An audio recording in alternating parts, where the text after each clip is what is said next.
I want to overbet because I still think he has all these low flushes and he can still have top pairs, trips, two pairs, he can have straights, potentially. Now he jams. And this is of course where I get an insane price on the call. Let's crush.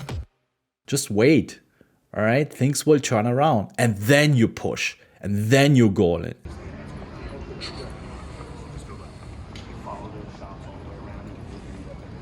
The first big hand of the main event. Blinds are 100, 200, 200 big blind ante, under the gun raised to 500. We have king, queen suited. I decided to 3-bet. Call is fine as well, but in these fields, people overcall way too much, and your goal is to play more heads up pots to protect your equity, protect your hand.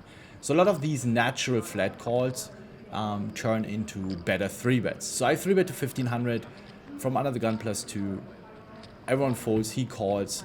So we have around 3,500 chips in the middle. The flop comes jack 9-7, rainbow. We have a backdoor flush draw. He checks. We bet around 1/3, so 1,200 chips. Pot is around 6,000 now. Turn, we bink a 10. So we make the nut straight.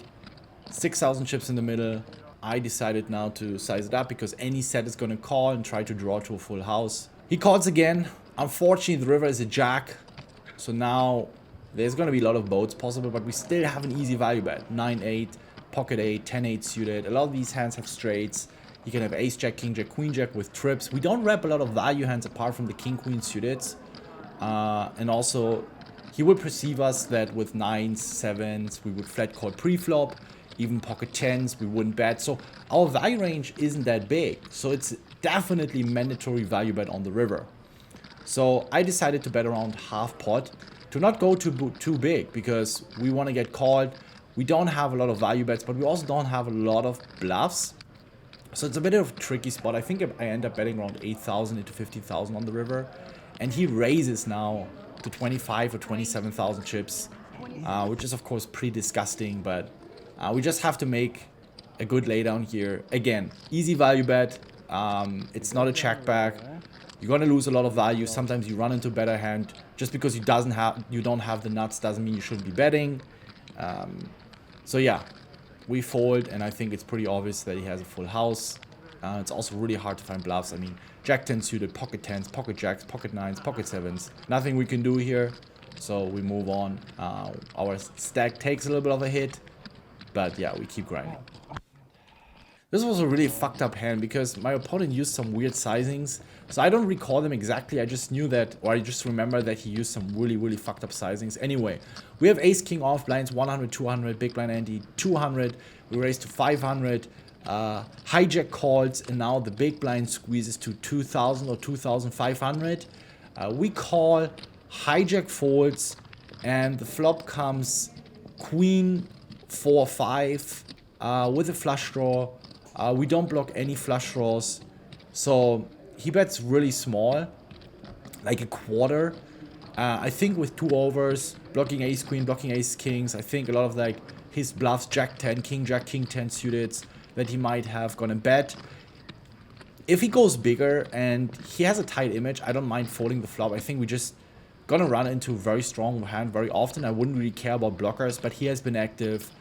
He was a bit younger, you know, he played solid, he played good, so would expect that he might be an online player, so he will find his bluffs. Also the way he talked about poker, his posture. So yeah, all these information are very critical to make my decision here. So I call. The turn is an ace and no relevant suit, and now he bets a third again. So now I felt very confident that I have the best hand when he uses the sizing. I think if he has ace queen, also ace queen might just call pre-flop. So it's like aces, or of course slow play queens, or like some random whatever pocket 5s. So of course we call again, and river brings a middle card like an 8 or 9 with the flush. And now he checks, and I was contemplating for a while if we want to value bet or not. I just don't think that if he's on a6 that he bets the turn. Most people would naturally check. So I think he's either on a monster that has me beat or he's on a give up. And against that range, we don't really want to reopen the action. Could still be ace, queen, queen that is now scared of bringing the flush. So this hand is a lot different than the king, queen I've had earlier, because we're not playing against this middle part. We're not playing against ace jacks, ace tens that he can come to the river with. So if I would play against someone who could just have random hands, he doesn't know what he's doing, I would value bet. But again, I give this guy credit. He played quite good, quite solid. So I check, and as I expected, he tables pocket eights. We scoop a nice pot. I open the cutoff with queen 3 suited, which I think is a good raise. I raise to 700, big blind calls. So we have around 1900 chips in the middle, and we flop the absolute word. Ace, king, 4, and we make the flush. He checks, and usually I would bet around 400 or 500 chips in GTO, but since I think my opponent's making some huge mistakes here, I want to bet bigger. So I bet around 800, 900, half pot. He calls. So we have like 3,700 roughly in the middle now, and the turn is a queen.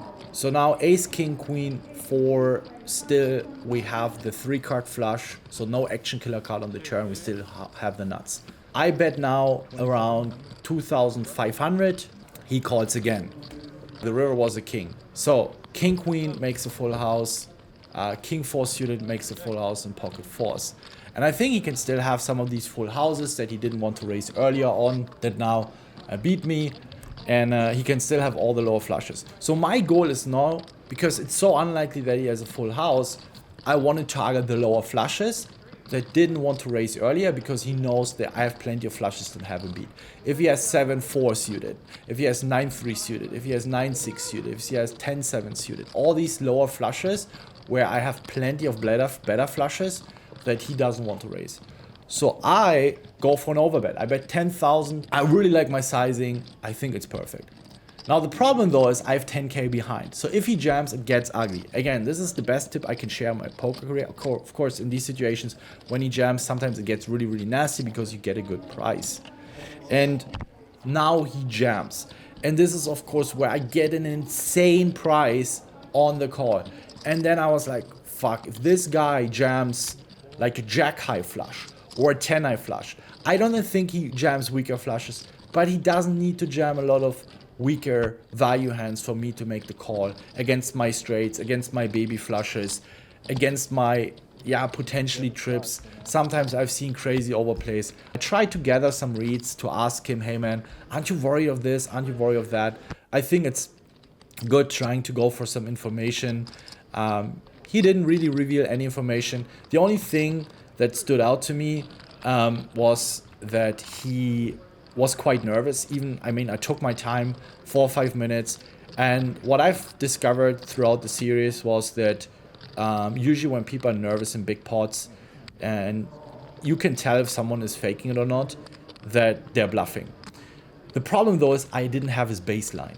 So you want to observe someone. There are some players who are just always nervous. Because if you have a good hand and your opponent tanks, at some point you calm down.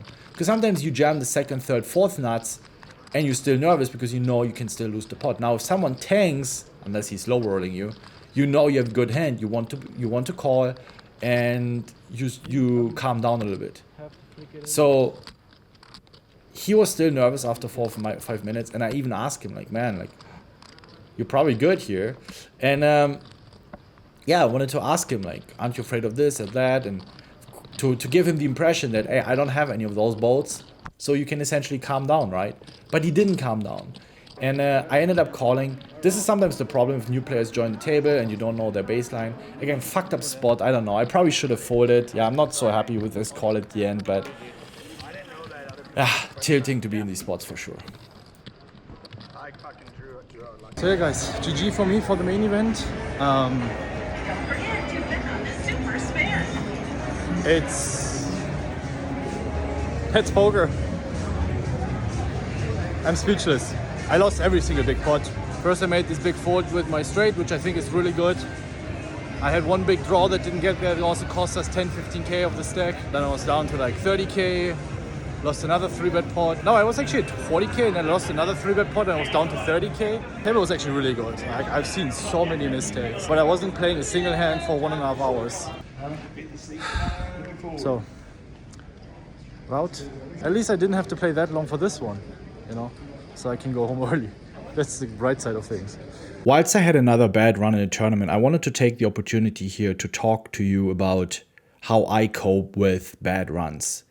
And usually when I talk about this topic, you always have these keyboard warriors typing their bullshit on Twitter and Instagram. And of course, they have never really won anything in poker and trying to tag everyone. Like, not just me, it's like, that's not a downswing. Listen, you define your downswing. You don't need to run 2 years terrible in order to be eligible for a downswing. If you have one bad session and you feel bad, that's okay. That can still be a downswing. You're down. You have a terrible swing. You can even have a downswing in one hand, right? Of course, we need to put things into perspective. So there is no definition. Now, for me personally, if I'm down one Sunday, I don't feel well the next day because I am very competitive. And I don't really care what other people say. Now, let's talk about how to cope with a downswing. First and foremost, if you feel bad, if you have some negative self-talk, it is normal. And I think having this cognitive knowledge about what is actually going on will help you a lot. So what I do when I'm not running so well is I focus on the good things of being a competitive person, which is I have more discipline. I am ambitious. I am motivated to get shit done. Because if you're not competitive, if you don't have ambitions in life, and I can tell you, I have plenty of students who come to me, Ben, I wish I would be more ambitious. I wish I would be more competitive. I don't have that drive.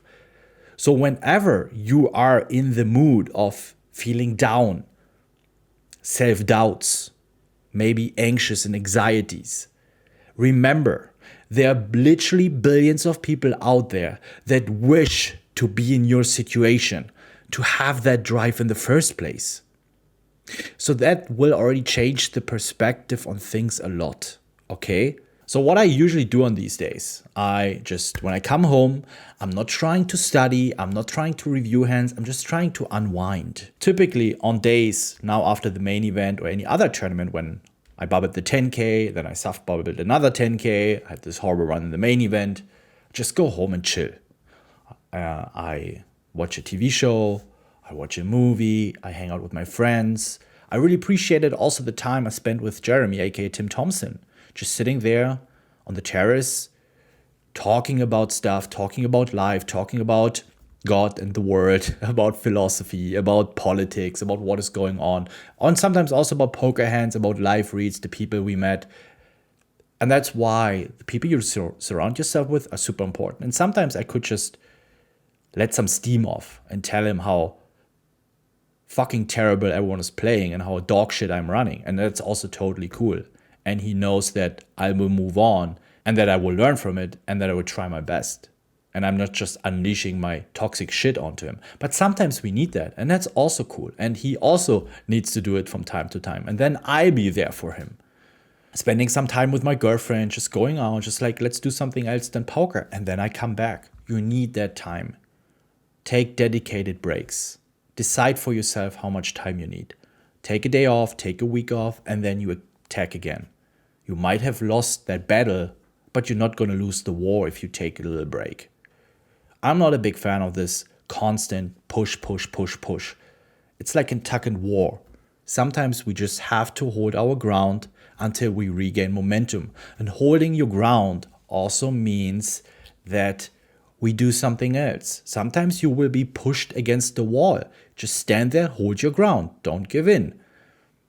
But don't force it. Sometimes it's just not your momentum. Just wait. All right? Things will turn around. And then you push. And then you go in. It's the same in poker. When you have bad stretch of cards, just hold your ground. Try to lose the minimum. And then you push back when it's your turn. When you get the cards. When you get good spots to bluff. Sometimes people force it with bad cards, bad bluffs, because they're getting impatient. And I think the same applies outside of poker when you want to take a break. So I hope that has helped you a little bit more when it comes to downswings. It's very versatile. There aren't really universal laws and thresholds and limits that you can apply. You need to try out what works for you. I mean, I'm sure that people out there that just like, I don't want to take breaks, I need to review. And also sometimes pushing through and just reviewing, grinding. But sometimes when you really fully burn out, you need a break, then also take it, okay? Do what is best for you. But you can only find it out if you try out things, and you will fail. And sometimes you do things that are not working out for you. But it's still progress because now you've eliminated things from the equation. You know, this is not working for me. I try out something else. And you get clarity. I see you guys at the tables, champs.